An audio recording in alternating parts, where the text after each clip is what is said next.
Shout out to KitchenAid. Please sponsor us. Buy Emma a new one, and you can have this one. Yeah, I will Well, give we you. could get a glass bowl for one of these, because then we can see what's going on in there. Well, the glass bowls cost money, and I am cheap.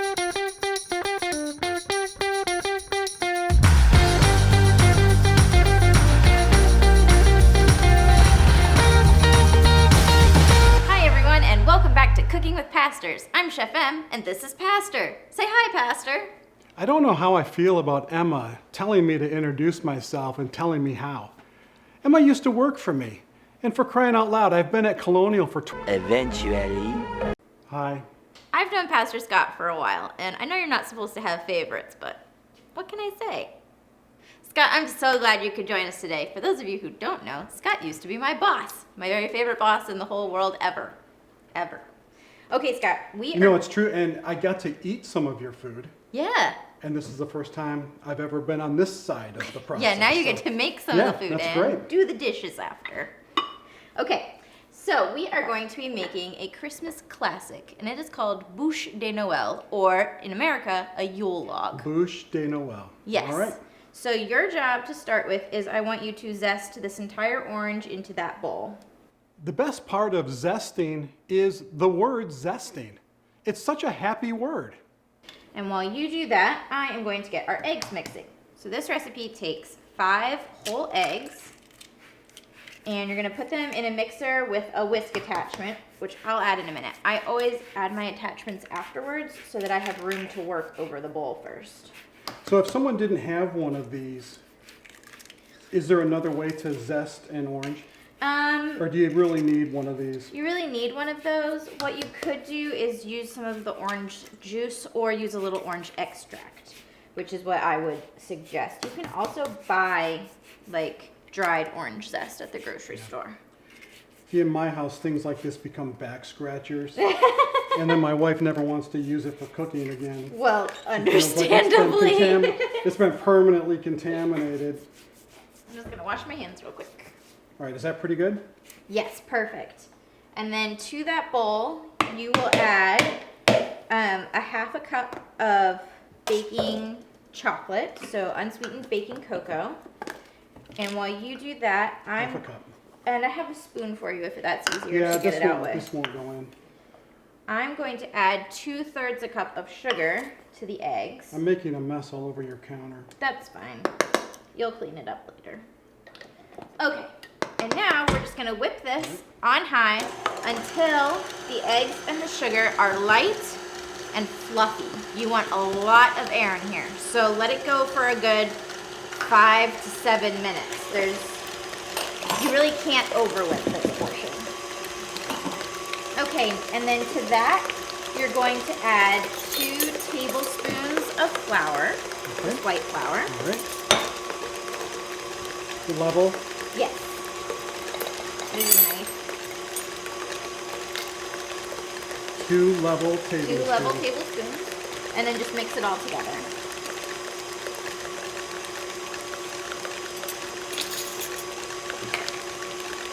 Yep, and cover that. I'll take these out of the way because we're done with them now.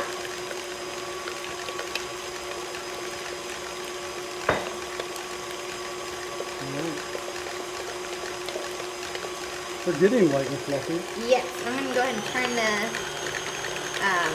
speed up so it works a little faster. That looks That good. pretty Yep. Now this doesn't seem like a lot of dry ingredients, but what we're making is called a fatless sponge or a jacquard cake. I was watching Emma work with the mixer while she made me mix up some dry ingredients with a spoon. I mean, I don't know why I got the boring job. Okay, we are good. So you can see that the eggs got really pale, almost white, and they're super fluffy. So now, could you do this if you didn't have a machine? You could. It would just take a long, long time. Yeah, it would Okay. just take a while, and you just do it by hand. You could also do it with like a hand mixer if you have one of those. Okay, so we're gonna start by adding about a teaspoon of vanilla and mixing that in just quickly. Now, you can add half of that. And we're gonna do it in halves so that we make sure it gets fully incorporated and it doesn't take all the air out of the whipped eggs, because the air is what we want here.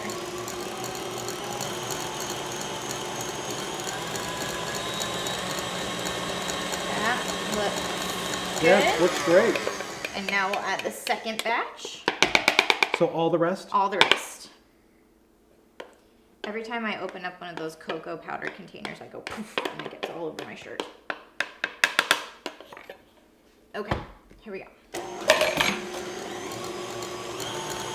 It looks great. Yeah, it's gonna get a little bit darker now because we added the rest of that chocolate. And it's still staying really fluffy, which I like to see. And we're good. All right. Okay, so now we're gonna remove the whisk attachment and tap off as much as you can get, and then that goes in the sink. And now on a parchment lined baking sheet, you just pour your cake mix in, and we're gonna spread it out to all the sides, to every corner. So it's a pretty thin, it's going to be a pretty thin cake. Yes, because we're gonna roll it when it comes out of the oven. Oh, that's And right, so it's a log. we want it to roll really nicely. If it's thick, it'll just break. Okay, I'll give you that, and I'm gonna spread the cake out. Now, some recipes for Yule logs will tell you to tap the cake on the counter, tap the pan on the counter before you put it in the oven. Do not do that. You've spent so much time getting all this beautiful air in it, and if you tap it, all you do is knock out all of that air. So all those bubbles are good. Bubbles are good. Okay, I'll give you that. This is gonna go into a 325-degree oven for about 10 minutes. Insert a toothpick in the middle, and if it comes out clean, you're done. All right, now we're gonna make the buttercream, which is gonna be the outside of our Yule log. So, you can go ahead and open up the other stick of butter and get this into the mixer. And we're gonna whip up the butter until it's pale and fluffy. Perfect. So use your whisk attachment again. And just let it go. The higher you have the setting, the faster it will whip and the lighter it will become. And could you do this by hand if you needed to? Yep, absolutely. You just use a whisk and go to town. It will build some muscle if you do that. Body by baking. All right. One eternity later. If I wanted to churn my own butter, would I use the same amount? Yes. You don't know. Probably though. I have churned butter before. You have? Yeah, I did it over quarantine because I was like, I'm gonna learn how to make some butter. I think my boys might have churned butter like at a reenactment or Like a homeschool something. conference? Yeah, a homeschool thing. Okay, so a tablespoon and a half of heavy cream, Or just guess. or just guess, and a squeeze of your orange because you want to just kind of reinforce that flavor that's in the cake. There we go. Can you put that in the sink for me? Yep. And then can you do a third a cup of the cocoa chocolate, powder? And I'm gonna do half a bag of powdered sugar to start with. We might add more. Put this in. Yep. Perfect. And that is gonna make it chocolate buttercream. Now start really slowly at first so you don't poof the dry ingredients all over your counter.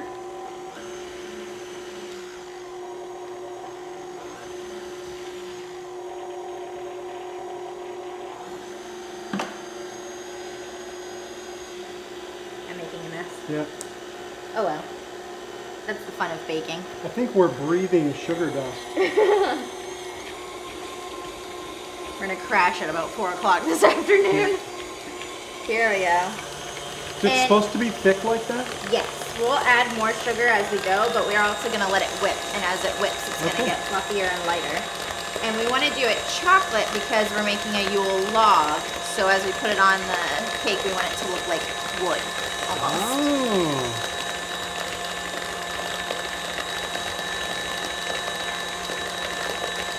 All right, we'll just let this go for a few minutes, and then we'll come back and make a cake.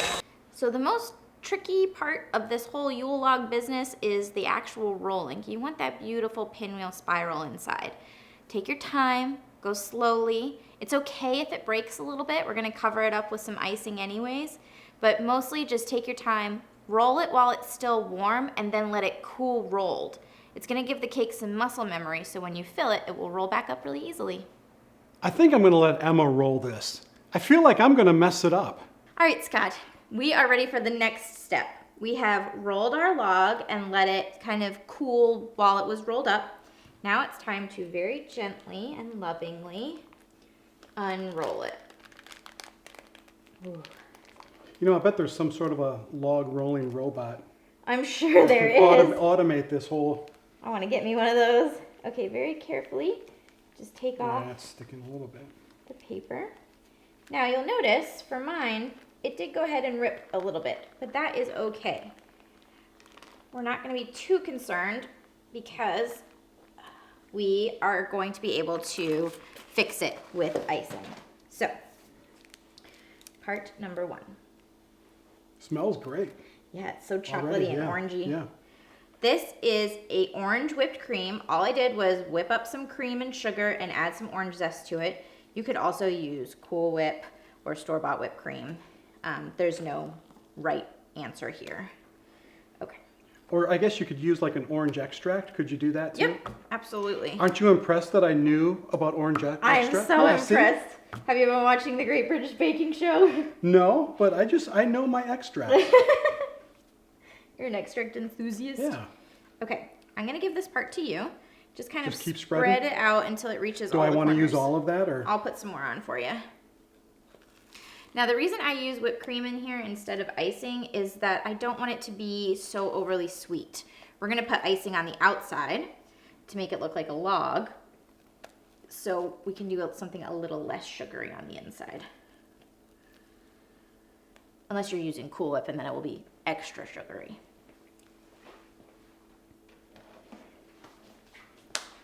I know you're a chef, so you always make your own. But the boys in my house like to take those cans of Cool Whip. Oh, and- yeah. Yeah. Those Yeah, cans are probably not allowed in your house, but I'm do not we sure. need this some more? Or? Nope. Well, yes, we'll use Okay. it for the icing in just a minute. Okay, now we're going to take our paper and roll this back up, but we're also going to release the paper while we go. So, very gently. And you'll see it rolls pretty easily, and that's because we let it cool while rolled up. So it already knows what it's supposed to be doing. Thank you.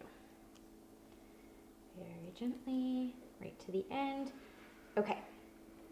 Now, stressful part. I'm going to pick this up. Trying to get it out of here? Yep. Ready, Yep. set, go. Thank you. And just remove the paper. That looks Yeah, beautiful. I think and you it can looks see great. the nice little pinwheel in there. So I'm going to wipe off this and wipe off my hands, and then we'll come back and ice the cake. 3 days later. Now we're on to the final stage, which is decorating. And we have this beautiful chocolate buttercream that we made. And now we're gonna spread it all over the cake. So I'm gonna plop some on, and you're gonna take your butter knife and just very gently spread it.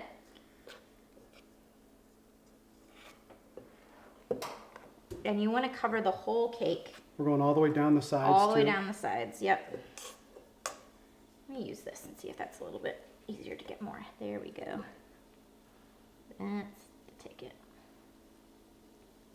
Thank you. I'll add some to the sides so it's easier to spread.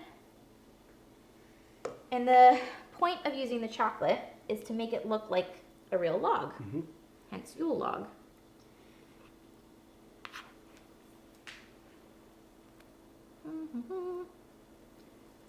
You can take your time with this. There's no rush. Make it look pretty. You could add mint leaves to it to be like little leaves coming out. You could add some raspberries to make it look like little berries. You can sprinkle powdered sugar on it to look like a log in the snow. There's so much fun to be had with this recipe. Could I get a Dremel tool out and carve? Yeah, you bark, could. carve bark patterns. No, I'm just teasing. I've seen chefs take like brown food coloring and paint Oh, make it look like bark? Yeah, make a bark pattern on it. Okay. Do we do the ends too, or? We can, yep. To cover the whole thing and make it look like a real log.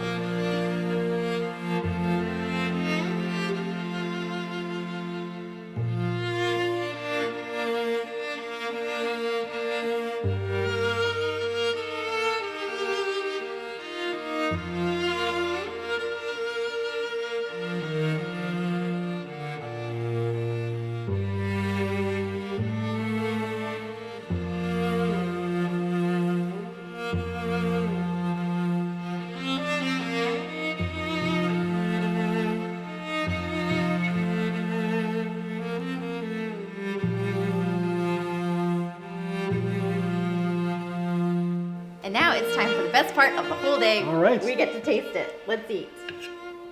Baking with you was fun, but this is the good part here.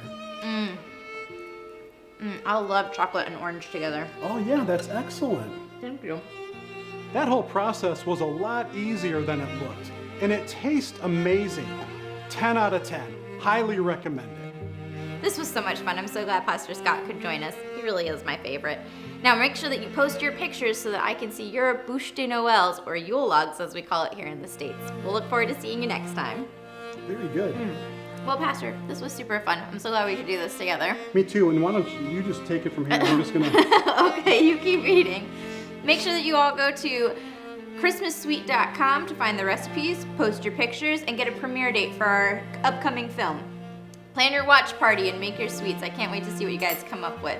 Until next time, I'm Chef M, and this is Pastor Scott. Say goodbye, Pastor. Goodbye. Sitting by the fire and tree, drinking hot cocoa, you telling us the story of Mary, Joseph, and Jesus is my favorite part of Christmas. But the other day, Eleanor came down with a fever and a bad cough. We don't think it's the wisest choice for us to be together for Christmas tomorrow. Even if we can't be together, kids can't miss the Christmas story this season.